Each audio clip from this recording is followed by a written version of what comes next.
felt England would win that, but no, they didn't, and as such, they're out of that competition now, aren't they?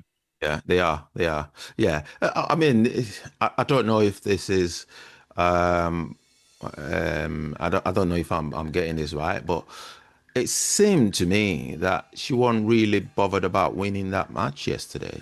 Because what's her name? Beever-Jones. She seemed to be Yeah, left out. She seemed to be left out of the squad. And because she's she one. got a hat trick, didn't she, the other day? She Yeah, she scored did. three, didn't she? Yeah, Yeah, she she did. did. Yeah, And she didn't yeah. even start. She didn't even make the starting 11. Because I looked at the lineup and she wasn't there. Um, Now I don't know. I think it's too early to judge at the performance of the goalkeeper Anna Hampton, like you said. Following the departure of Mary Epps, but I don't think she wanted to win that game yesterday. Now that might What, the be. manager, Sarina, Yeah, you mean? yeah. I don't think she wanted to win it because she didn't look very bothered at the end of the match. Even at first No. half, even at the second half, after we're 2 goals down, and there was an incident where one of the Spanish players almost did a hamstring, and she was on the floor. Um, Yeah, and, and you can see the players yeah. around Sarina Wiegman, just taking time out, and Yeah. she didn't seem to be saying, "Look, we need to." She was quite relaxed, and when I saw that, I thought, maybe it's not one of the. Maybe she's trying not to put too much into it in case she gets, the star players injured. Yeah, But yeah, yeah, because I I think don't so. think, But with the yeah, Euros are about, well, they start on, is it the 2nd of July, something like that. yeah, exactly. So So that probably explains if she's not so bothered, that probably explains why, perhaps. yeah, yeah, because I Yeah. just thought, with the Euros, she's thinking, my priority is the Euros. I don't care about this. I don't care that much about Mm. this cup. Even after the game, when she was giving an interview to the reporters, she just said, yeah, they seem to be, the Spanish are one of the best in the world, and they seem to be. And she couldn't say what happened. She said, I don't really know what No, happened, but. And I no, thought, that's unusual of her for games that she really wants to win, because we know she's very, very yeah, passionate. She's a very, very passionate coach, isn't it?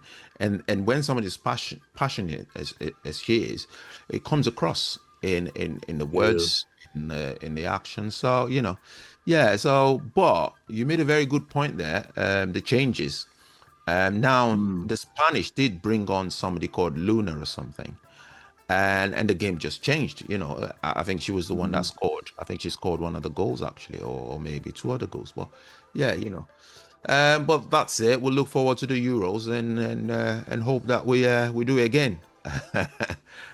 I mean, the thing is that I think that if we'd won last night and we had to win rather than even draw, if we were going Yeah, to win the group, and yeah, of course we lost a couple of games earlier in this competition, which is really where we lost it, rather than even the game last night. But all I don't right, think yeah, the next games, if there are semi-finals and a final, aren't there? But that's probably not till October time. So I would doubt that Sarina Wiegman would have had the attitude, I don't really want to win, or something negative. I do know what you mean. She didn't seem particularly animated on the touchline. I mean, she does yeah. sometimes, like most managers, she sometimes gets out of her seat and comes and stands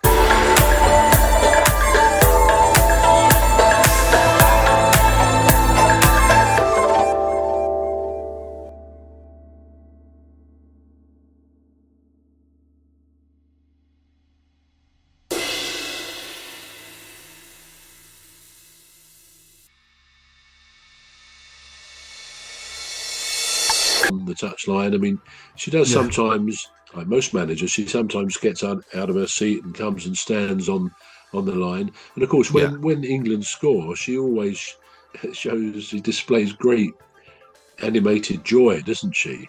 And I think she was obviously pleased when Russo scored. Yeah. But I do agree with you. There was a sense that her mind is on other things. Yeah. Probably the Euro. She didn't want to lose key players, Yeah. with an ACL injury or even a hamstring injury just before they start to try and defend the Euros competition. So I can totally understand that. As far as Beever-Jones, is it? Yeah. Yeah, she was very good the other night, wasn't she? She was. You could say she really almost guaranteed her place in the next match. But so I know what you mean. But I also think it's true to say Sarina's giving as many as they say minutes as possible to blood them for the coming Euros. They're going to need the squad rather than just the team. And of course, the other thing is that by all accounts, Alessia Russo has had a fantastic season. She has, and she's a class player. She's a class act. So it would have been strange in a way if Russo had not started the game.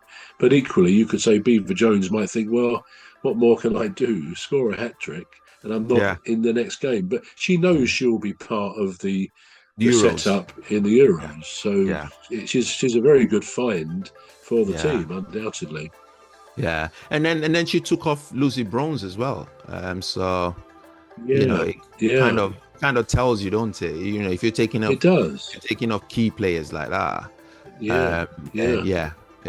But anyway, so the next one is Bruno Fernandes. Now this, it's it's like should I go or should I stay? That sort of thing. Saudis come calling. And they've given him multiple chances. They've even, it's a very appetizing starting up salary. I believe it was about £700,000 a week. A week, yeah, which is double what is getting paid at United. But it does raise a question. It does raise the question though. Now, money or staying in the limelight, because obviously you go to Saudi, you get the money, but you can't have everything in life. What do you think is what do you think his influence is influencing his decision at this time? Bruno, well, I think one element, probably his age. Now, do you know how old he is? I imagine he's about